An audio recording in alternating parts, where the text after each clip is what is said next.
Ambassador Marcus Chen stood before the assembled war council of the Zephyrian Alliance, his weathered hands clasped behind his back as hundreds of alien eyes scrutinized him. The massive crystalline chamber buzzed with electromagnetic chatter from 12 different species, each more convinced than the last that humanity posed no real threat to their combined forces. "Your species claims dominion over warfare," hissed Supreme Commander Vexthai, her serpentine form coiled around the central dice. "Yet your military records show only 3 centuries of what you call modern conflict. The Corvani have waged war for 10 millennia. The Thresh have consumed entire star systems in their campaigns. What could possibly make your primitive species worthy of our concern?" The assembled alien commanders erupted in what Marcus had learned to recognize as various forms of laughter.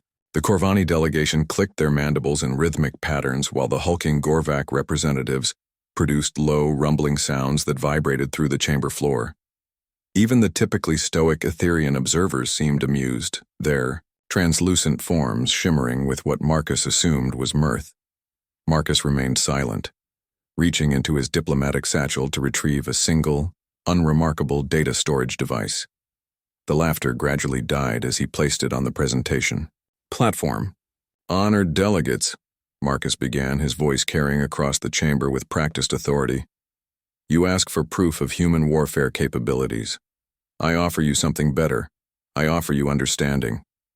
Commander Zeklos of the Thresh Empire leaned forward, his forearms spread wide in a gesture of dismissal. "Understanding? We understand perfectly, Ambassador. Your species has existed in its current form for perhaps 200,000 of your years. We have archaeological evidence of your conflicts, tribal skirmishes, territorial disputes, crude weapons. Entertaining perhaps, but hardly." "This archive," Marcus interrupted, gesturing to the data device, "contains documentation of a single human conflict. It lasted 6 years. I invite you to examine it." Supreme Commander Vexthai's vertical pupils narrowed. 6 years? The War of the Crimson Nebula lasted 3 centuries. The Corvani Thresh extermination campaign spanned 500 years. 6 years is barely a skirmish. Marcus nodded politely. "Please examine the data." The chamber's central holographic array activated, interfacing with the human device. Information began flowing across the displays in streams of text, images, and statistical data. At first, the alien commanders seemed bored, occasionally glancing at the scrolling information with idle curiosity. Then the numbers began to register.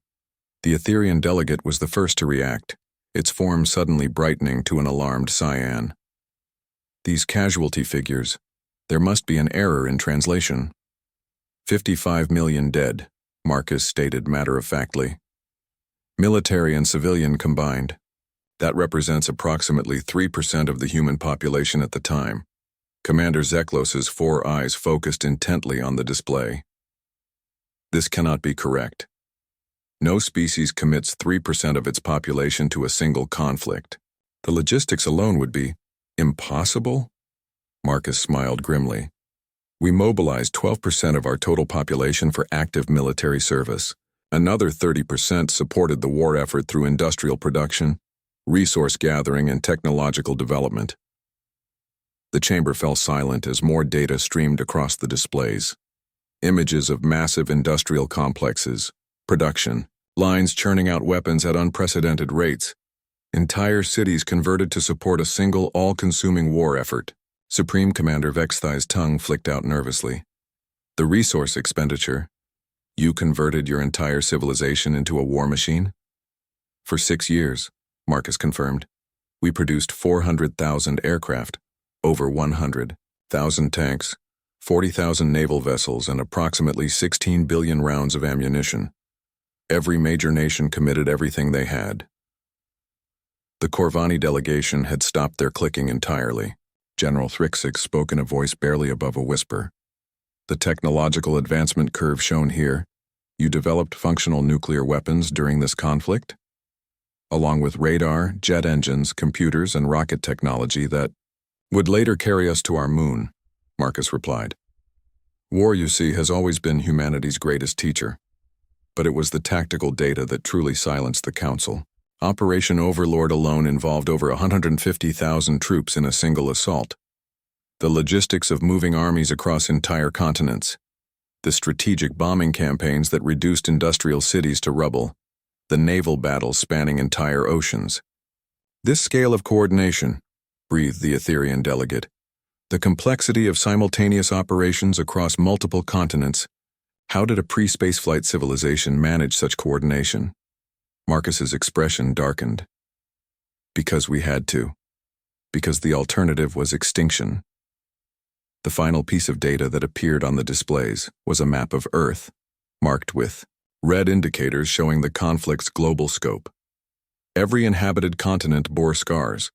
Every major nation was involved either directly or through resource support. This was not a war between armies, Marcus explained, as the alien commanders stared in growing horror. This was a war between civilizations, between ideologies so fundamentally opposed that surrender was literally inconceivable to either side. We fought in burning cities, frozen tundra, scorching deserts, and steaming jungles. We fought in the air, on the sea beneath the waves, and eventually, we developed weapons that could crack atoms themselves. Supreme Commander Vextai's voice trembled slightly. And this was one conflict? One conflict, Marcus confirmed. We call it World War II. We had a World War I 27 years earlier. 17 million dead in that one. We learned from our mistakes and became more efficient. The silence stretched for long minutes. Finally, General Thrixik spoke. Ambassador, how many humans died learning to wage war? Marcus considered the question seriously. In recorded history, approximately 1 billion, across all conflicts. But that's just recorded history. We estimate we've been perfecting the art of warfare for at least 50,000 years. He paused, letting that sink in before delivering his final point.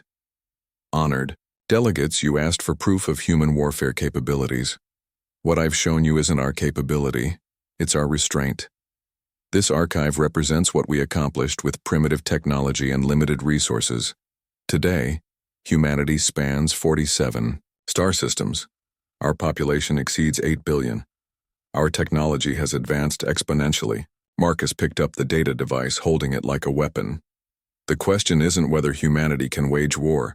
The question is whether you really want to find out what we've learned since we stopped fighting each other.